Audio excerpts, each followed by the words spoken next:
చంద్రబాబు నాయుడు గారు. ఈ పేరు వింటేనే సంక్షేమం, అభివృద్ధి అనేది మనకు కనపడుతుంది.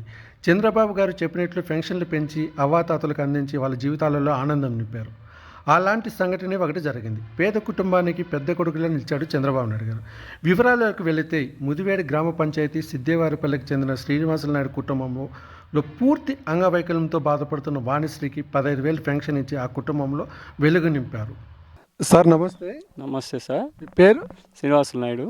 ఈరోజు మీరు మీ అమ్మాయి తరపున పెన్షన్ తీసుకున్నారా? తీసుకున్నాం సార్. ఎంత తీసుకున్నారు? 15,000. ఇంతకు ముందు ఎంత వచ్చేది? 5,000 వచ్చేది సార్. ఇప్పుడు ఒకటేసారి 5కి 10,000 పెంచి 15,000 ఇచ్చారు. 15,000 ఇచ్చారు సార్. ఏంటి అమ్మాయి ప్రాబ్లం ఏంటి? ఆ అమ్మకి వికలాంగులు అనేసి. ఏం చెప్తారు? ఒకవేళ చంద్రబాబు నాయుడు చెప్పాలంటే ఏం చెప్తారు? ఏం సార్ అంటే ఇప్పుడు ఈ పాప నల్లేదు సార్. పాప ఇంట్లోకి దొడ్లోకి నల్లేదు. కాకపోతే మనిషి ఇంట్లోనే ఉండిపోవాలా. ఒక పక్క కూలికి పోయినా కానీ ఒక ఆడ మనిషి ఇక్కడే ఉండాలనేసి చెప్తున్నాను.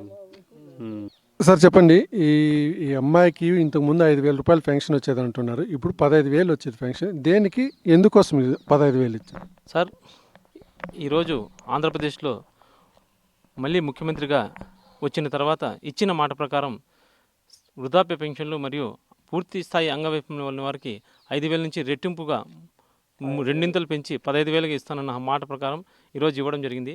ఈ పాప పేరు వాణి అండి. ఈ పాప పూర్తిగా అంగవైకల్యానికి గురై ఉంటుంది. వీళ్ళ కుటుంబం వీళ్ళ అమ్మా నాన్న వచ్చి వ్యవసాయ కూలీలు. వీళ్ళు ఇద్దరూ వెళ్ళి వ్యవసాయ కూలీలుగా పనిచేస్తేనే వీళ్ళ పూట గడుస్తుంది. ఇలాంటి తరుణంలో నారా చంద్రబాబు నాయుడు గారు వీళ్ళింటికి పెద్ద దిక్కులాగా, ఒక దైవంలాగా ఆర్థిక భరోసాని ఇస్తూ ఇలాంటి పెద్ద తోడ్పాటుని ఇవ్వడం వీళ్ళకి చాలా సంతోషాన్ని ఇచ్చింది. ఎందుకంటే ఈ 15,000 రూపాయలతో ఒక ప్రభుత్వ జీతం కంటే గొప్పగా ఇచ్చే ఒక విధానాన్ని వీళ్ళు చాలా సంతోషిస్తున్నారు. ఒకరి ఇంటి దగ్గర ఉండి పాపను పూర్తి స్థాయిలో చూసుకునే ఒక గొప్ప అవకాశాన్ని నారా చంద్రబాబు నాయుడు కల్పించారు. ఇలాగే ఇక్కడ వచ్చేటే కాదు, రాష్ట్రం మొత్తం ఇలాంటి ఒక గొప్ప నిర్ణయం తీసుకొని ఇలాంటి వాళ్ళకి తోడ్పాటు అందిస్తున్న నారా చంద్రబాబు నాయుడు గారికి మేము ఇప్పుడు రుణపడి ఉంటాం. అలాగే ధన్యవాదాలు తెలుపుతున్నాము.